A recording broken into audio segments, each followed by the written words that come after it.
ಉಸ್ತುವಾರಿಗೆ care of address ಅಂತ ಅಂದರೆ ನೀವು ಮತ್ತು ಚೈತ್ರ ಅವರು. ಸೊ ಈ ವೀಕಲ್ಲಿ ಚೈತ್ರ ಅವರ ಉಸ್ತುವಾರಿ ಸರಿ ಅಂತ ಅನ್ನಿಸ್ತಾ ನಿಮಗೆ? ಅದರ್ವೈಸ್ ವೀಕೆಂಡಲ್ಲಿ ಹಬ್ಬ ಕಾದಿದೆಯಾ ಚೈತ್ರ ಅವ್ರಿಗೆ ಅಂತ? ಮೇಡಮ್, ಹಬ್ಬ ಅಂತೂ ಕಾದಿದೆ. ಯಾಕಂದರೆ ಮಾತಾಡೋ ವಿಷಯನೂ ಫೌಲ್ ಅಂತ ಕೊಡ್ತಾ ಇದ್ದಾರೆ. ನಾನು ನೋಡಿದೆ ಮೊನ್ನೆ ಎಪಿಸೋಡಲ್ಲಿ. ಅದು ಇಲ್ಲ ಮೇಡಮ್, ಆ ಥರ ಎಲ್ಲೂ ಕೂಡ ಬಿಗ್ ಬಾಸ್ ಅದನ್ನು ರೂಲ್ಸ್ ಹಾಕಿರಲ್ಲ. ಇವರೇ ಹಾಕೊಂಡು ರೂಲ್ಸ್ಗಳು. ಮತ್ತು ಟಾಸ್ಕ್ ಆರಂಭಕ್ಕೂ ಮುನ್ನ ಇವ್ಯಾವುದೂ ವಿಷಯಗಳನ್ನ ಚರ್ಚೆ ಮಾಡಲ್ಲ ಇವರು. ಟಾಸ್ಕ್ ಪ್ರಾರಂಭ ಆದಮೇಲೆ ಈ ಥರ ಎಲ್ಲ ಮಾತುಗಳನ್ನ ಮಾತಾಡೋಕ್ಕೆ ಸ್ಟಾರ್ಟ್ ಮಾಡ್ತಾರೆ. ಯಾಕಂದರೆ ನಾನು ಆಪೋಸಿಟ್ ಟೀಮ್ಗೆ ಉಸ್ತುವಾರಿ ಮಾಡ್ತೇನೆ, ಆಪೋಸಿಟ್ ಟೀಮ್ನವ್ರು ಸೋಲ್ಬೇಕು, ಅವ್ರಿಗೆ ಜಾಸ್ತಿ ಫೌಲ್ಗಳನ್ನ ಕೊಡಬೇಕು, ಟೈಮ್ ವೇಸ್ಟ್ ಮಾಡಿಸ್ಬೇಕು, ನಮ್ಮ ಟೀಮವ್ರಿಗೆ ಗೆಲ್ಲಬೇಕು ಅನ್ನೋ ಕಾರಣಕ್ಕೋಸ್ಕರ ಈ ಥರ ಉಸ್ತುವಾರಿ ಮಾಡ್ತಾ ಇದ್ದಾರೆ. ಅದು ಉಸ್ತುವಾರಿ ಯಾಕೋ ಸರಿ ಅಂತ ಅನ್ನಿಸ್ಲಿಲ್ಲ ನನಗೆ ಚೈತ್ರ ಅವ್ರು ಮಾಡ್ತಾ ಇರೋದು. ಸರ್, ಶಿಶಿರ್ ಅವರು ಈ ವಾರ ಆಚೆ ಬಂದರು. ಸೊ ಇನ್ನು ಸ್ವಲ್ಪ ದಿನ ಇರಬೇಕಾದಂಥ ಕ್ಯಾಂಡಿಡೇಟ್ ಅವರು ಅಂತ ಎಲ್ಲರ ಅಭಿಪ್ರಾಯ ಇತ್ತು. ಯಾಕಂದರೆ ಅವರೆಲ್ಲೂ ಇದು ಡ್ರಾಮಾ ಆಗಲಿ ಅದರ್ವೈಸ್ ಬೇರೆ ಯಾರನ್ನೋ ಮೆಚ್ಚಿಸಬೇಕು ಅಂತ ಆಟ ಆಡೋದಾಗಲಿ ಅದೆಲ್ಲ ಏನೂ ಕಾಣಲಿಲ್ಲ ಅವರ ವ್ಯಕ್ತಿತ್ವದಲ್ಲಿ. ಸೊ ಅವರು ಬಂದಿದ್ದು ಲೈಕ್ ಅವರಾಗೆ ಮಾಡಿಕೊಂಡಂಥ ಕೆಲವು ಕಾರಣಗಳಿಂದನ, ಬಿಕಾಸ್ ಬೇರೆಯವ್ರಿಗೆ ಸಪೋರ್ಟ್ ಮಾಡೋದಾಗಿರಲಿ, ಐಶ್ವರ್ಯ ಅವ್ರಿಗೆ, ಮೋಕ್ಷಿತಾ ಅವ್ರಿಗೆ, ಆ ಕಾರಣಗಳಿಂದ ಅವರು ಆಚೆ ಬಂದರೆ ಹೇಗೆ ಏನು ಅಂತ? ಮೇಡಮ್, ಒಳ್ಳೆ ಕ್ಯಾಂಡಿಡೇಟು, ಒಳ್ಳೆ ಆಟ ಆಡ್ತಾಯಿದ್ರು. ನಾವೆಲ್ಲ ಅಂದ್ಕೊಂಡಿದ್ದೀವಿ ಟಾಪ್ 5 ಇರ್ತಾರೆ ಶಿಶಿರ್ ಅಂತ ಹೇಳ್ಬಿಟ್ಟು. ನಮಗೂ ಸಡನ್ ಶಾಕ್ ಅದು ಆ್ಯಕ್ಚುಲಿ ಈ ಥರ ಆಗಿದ್ದು. ಬಟ್ ಜನ ಯಾವ ಥರ ಅವ್ರನ್ನ ಸ್ವೀಕಾರ ಮಾಡಿದ್ದಾರೆ ಅಂತ ಇನ್ನೂ ನಮಗದು ಕ್ಲಾರಿಟಿ ಸಿಕ್ಕಿಲ್ಲ ನನಗೂ ಕೂಡ. ಒಳ್ಳೆ ಆಟಗಾರ ಶಶಿರು. ಅವ್ರಿಗೆ ಆ ಥರ ಏನು ನೆಗೆಟಿವ್ ಅಂತ ಏನಾಗಿಲ್ಲ ಆ್ಯಕ್ಚುಲಿ.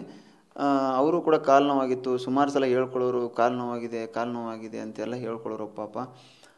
ಮೇಡಮ್, ಏನಂದರೆ ಫ್ರೆಂಡ್ಶಿಪ್ ಅಂತ ಬಂದರೆ ಶಶಿರ್ ಅವರು ಐಶ್ವರ್ಯ ಅವರು ಒಳ್ಳೆ ಫ್ರೆಂಡ್ಸ್ ಆಗಿದ್ದಾರೆ. ಹೊರಗಡೆಯಿಂದ ಸುಮಾರು ಸಿನಿಮಾಗಳನ್ನ ಮಾಡಿದ್ದಾರೆ, ಸುಮಾರು ಸೀರಿಯಲ್ಗಳನ್ನ ಮಾಡಿದ್ದಾರೆ.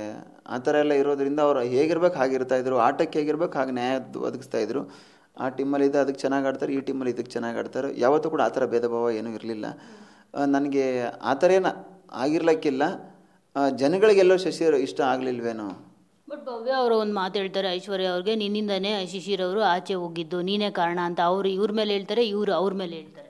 ಮೇಡಮ್, ಅಲ್ಲೇನಂದರೆ ಎಲ್ಲವೂ ಕಲ್ಪನೆ ಮೇಡಮ್. ನಾವೇನು ಊಹಿಸ್ಕೊತೀವಿ, ಊಹಾಪೋಹಗಳಿಗೆ ಏನು ನಾವು ತಲೆ ಕೊಡ್ತೀವಿ ಅದೇ ಮೇಡಮ್ ಅಷ್ಟೇ ಆಗೋದು. ಅವ್ರು ಹೋಗಿದ್ದಾರೆ ಅಂದರೆ ಒಬ್ಬರು ಹೇಳಿದ್ರೆ ಅದೇ ರೀಸನ್ನು ಎಲ್ಲರೂ ತಗೋತಾರೆ. ಒಬ್ಬರು ಏನಾದ್ರು ಒಂದೊಂದು ಪಾಯಿಂಟ್ನ ಎತ್ತಿಕೊಟ್ರೆ ಅದೇ ಪಾಯಿಂಟ್ ಎಲ್ಲದಕ್ಕೂ ರೀಸನ್ ಆಗುತ್ತೆ ಮೇಡಮ್.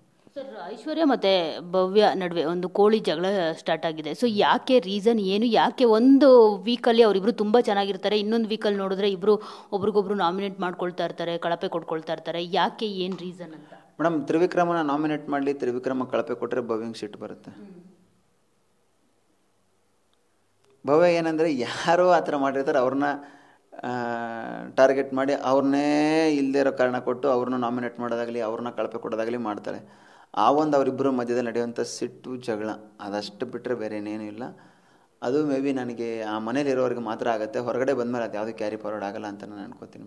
ಸೊ ಯಾರಿಗೆ ಮುಳುವಾಗುತ್ತೆ ಸರ್ ಅವರಿಬ್ಬರ ಆಟ? ಅಂದರೆ ಭವ್ಯ ಮತ್ತು ತ್ರಿವಿಕ್ರಮ್ದು ಆಟ ನೋಡಿದಾಗ ಭವ್ಯಂಗೆ ಮುಳುವಾಗ್ಬೋದು ಅನಿಸುತ್ತೆ. ಬಟ್ ಎಲ್ಲರೂ ಹೇಳೋ ಪ್ರಕಾರ ನೀನು ಹೇಳ್ಕೊಟ್ಟು ಭವ್ಯನೇ ಮುಂದಕ್ಕೆ ಹೋಗ್ಬೋದು, ನೀನೇ ಹಿಂದಕ್ಕೆ ಹೋಗ್ಬೋದು. ಇವಾಗ ಶಿಶಿರ್ ವಿಷಯದಲ್ಲೂ ಅದೇ ಥರ ಆಗಿರೋದು ಅಂತ ಎಲ್ಲರೂ ಹೇಳ್ತಿರೋವಂಥದ್ದು. ಆ ಥರ ಆಗೋ ಚಾನ್ಸಸ್ ಏನಾದರೂ ಇರುತ್ತಾ ಅಂತ? ಮೇಡಮ್, ಆ್ಯಕ್ಚುಲಿ ನಾನು ಏನಾಗುತ್ತೆ ಅಂತ ಯಾರಿಗೂ ಗೊತ್ತಿಲ್ಲ. ಹೌದು, ನನಗೆ ಆ ಥರ ಏನು ಅನಿಸಿಲ್ಲ ಆ್ಯಕ್ಚುಲಿ. ಭವ್ಯ ತ್ರಿವಿಕ್ರಮ್ಗೆ ಹೋಲಿಸ್ಕೊಂಡ್ರೆ ತ್ರಿವಿಕ್ರಮ್ ಒಂದು ಸ್ವಲ್ಪ ಎಲ್ಲದರಲ್ಲೂ ಮುಂದೆ ಇದ್ದಾನೆ. ಭವ್ಯಂಗೆ ತ್ರಿವಿಕ್ರಮ್ ಸಪೋರ್ಟ್ ಬೇಕು, ತ್ರಿವಿಕ್ರಮ್ಗೂ ಭವ್ಯನ ಸಪೋರ್ಟ್ ಬೇಕು.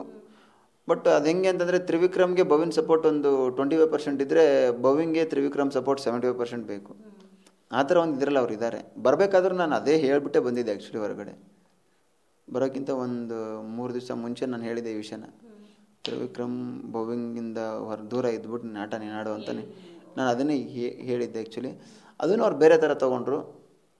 ಅದು ಅವ್ರಿಗೆ ಆಟಕ್ಕೆ ತೊಂದರೆ ಆಗುತ್ತೆ. ನಾನು ಹೇಳೋದನ್ನು ನಾನು ಹೇಳಿದ್ದೀನಿ.